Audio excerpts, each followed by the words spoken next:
Hello all, welcome to ई कीड़ा। Guys, आज हम नेगोशिएबल इंस्ट्रूमेंट्स एक्ट 1930 का जो हमारा नेक्स्ट इंस्ट्रूमेंट है, जो कि हमारा लास्ट इंस्ट्रूमेंट भी होगा नेगोशिएबल इंस्ट्रूमेंट्स एक्ट में, वो टॉपिक को डिस्कस करेंगे। और आज का टॉपिक है checks.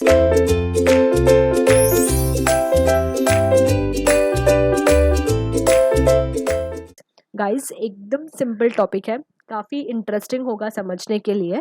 Checks related most of the चीज़ें हम सबको पता है, तो आप इजीली ये सारी चीज़ों को समझ पाओगे। सो स्टार्ट करते हैं डेफिनेशन से। So, according to Section 6, a bill of exchange drawn on a specified banker and not expressed to be payable otherwise than on demand. And it includes electronic image of a truncated check and a check in the electronic form. So, अब ये definition को हम parts में देखते हैं। So, first line में ही लिखा है बिल ऑफ एक्सचेंज, मतलब यहाँ पे चेक को उन्होंने बिल ऑफ एक्सचेंज बोला है। अब ये क्यों बोला है, हम वो नेक्स्ट स्लाइड में देखेंगे। ठीक है। जो सेकंड फीचर समझ में आता है वो है कि चेक हमेशा बैंकर पे ड्रॉन होगा। बैंकर पे ड्रॉन होगा मतलब जो बैंक्स है, चेक हमेशा बैंक्स पे ड्रॉन होगा, और चेक हमेशा पेबल होगा डिमांड पे, और किसी वे में वो पेबल नहीं होगा, सिर्फ डिमांड पे ही वो पेबल होगा। Then it includes electronic image of a truncated check and a check in the electronic form.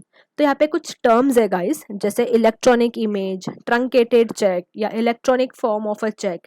ये सारे जो टर्म्स है हम वो नेक्स्ट स्लाइड्स में देखेंगे, अपकमिंग स्लाइड्स में देखेंगे। सो ये था डेफिनेशन। अब आ जाता है नेक्स्ट टॉपिक पे, जो है essential characteristic of a cheque. So आप देख रहे हो स्लाइड्स पे कि जो फर्स्ट कैरेक्टरिस्टिक है वो है requisites of bill of exchange. इसका मतलब बिल ऑफ एक्सचेंज के जो सारे रिक्विजाइट्स हैं, वो सारे रिक्विजाइट्स चेक में भी अप्लाई होते हैं। इसलिए यहाँ पे डेफिनेशन में चेक को बिल ऑफ एक्सचेंज कहा गया है, बिकॉज बिल ऑफ एक्सचेंज के सारे रिक्विजाइट, सारे असेंशियल्स चेक में भी अप्लाई होते हैं। ठीक है। जो सेकंड फीचर है drawn upon a specified banker, ये हमने डेफिनेशन में भी देखा कि चेक हमेशा बैंकर या बैंक्स पे ही ड्रॉन होगा। थर्ड, ये भी हमने डेफिनेशन पे देखा कि चेक्स हमेशा डिमांड पे पेबल होते हैं। नेक्स्ट है नो स्टैम्प। अब चेक ये एक ऐसा नेगोशिएबल इंस्ट्रूमेंट है जिसमें स्टैम्प की ज़रूरत नहीं होती है, जबकि हमने बाकी दो जो नेगोशिएबल इंस्ट्रूमेंट्स है, बिल ऑफ एक्सचेंज और प्रॉमिसरी नोट, हमने उनमें देखा कि वहाँ पे स्टैम्प कंपलसरी था। बट यहाँ पे चेक ये एक ऐसा नेगोशिएबल इंस्ट्रूमेंट है जहाँ पे स्टैम्प की ज़रूरत नहीं है। नेक्स्ट है नो एक्सेप्टेंस। ऑब्वियसली चेक की अगर हम बात करें तो किसी भी पार्टी का एक्सेप्टेंस की भी ज़रूरत नहीं है। Then payable to bearer. Payable to bearer, cut this, payable to bearer, cut this, payable to bearer, ये हमने सारे नेगोशिएबल इंस्ट्रूमेंट्स में देखा है। बेरर मतलब जिसके पास भी पोजेशन है, वो जो है उसे हम एनकैश या कैशमेंट दे सकते हैं। यह है पेबल टू बेरर।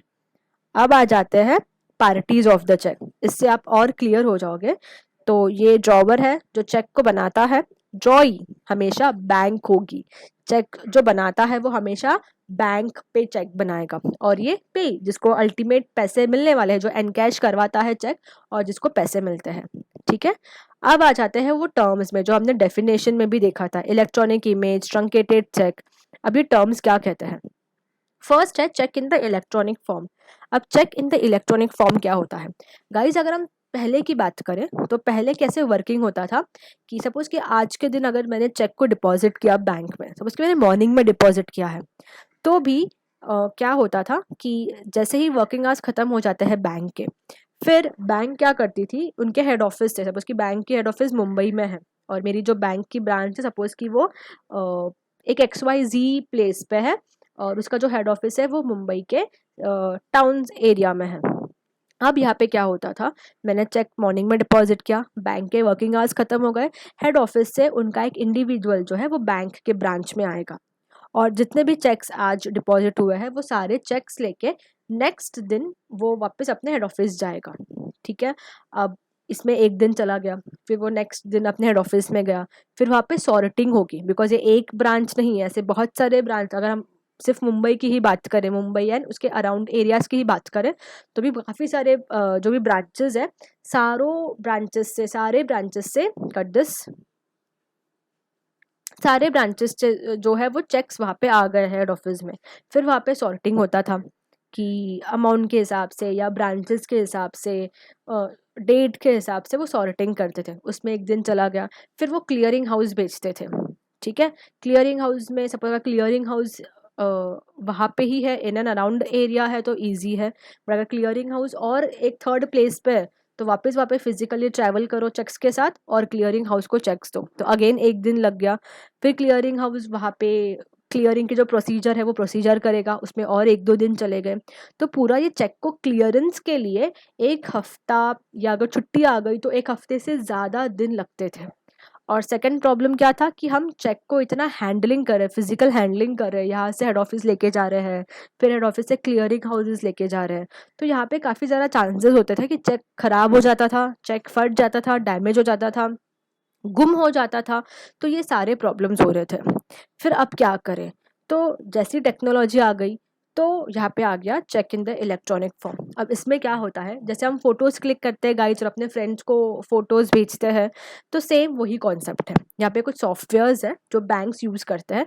तो जैसे ही मैं चेक को डिपॉजिट करती हूँ तो वो सॉफ्टवेयर से वो चेक को स्कैन किया जाता है और डायरेक्टली वो स्कैन्ड इमेज या वो जो इमेज है चेक की वो हेड ऑफिस को भेजते हैं।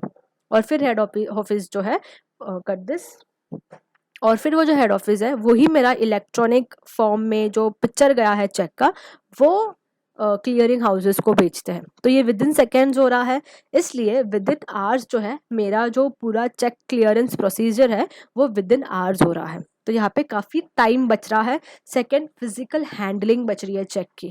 ठीक है, तो चेक में आप कर दिस। सो चेक को यहाँ पे कुछ डैमेज नहीं होगा, चेक यहाँ पे खराब नहीं होगा, गुम नहीं होगा। तो ये सारे एडवांटेजेस हैं, इसे हम कहते हैं cheque in the electronic form.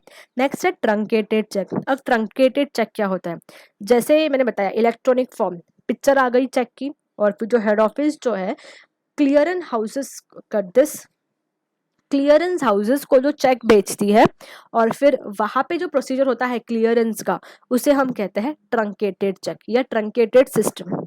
ठीक है, नेक्स्ट है ओवरड्यू, स्टेल और out of date cheque. Overdue, stale और आउट ऑफ डेट चेक क्या होता है, जैसे आपको पता है कि अभी की बात करें हम तो अभी के लिए चेक की जो वैलिडिटी है वो 3 मंथ्स होती है।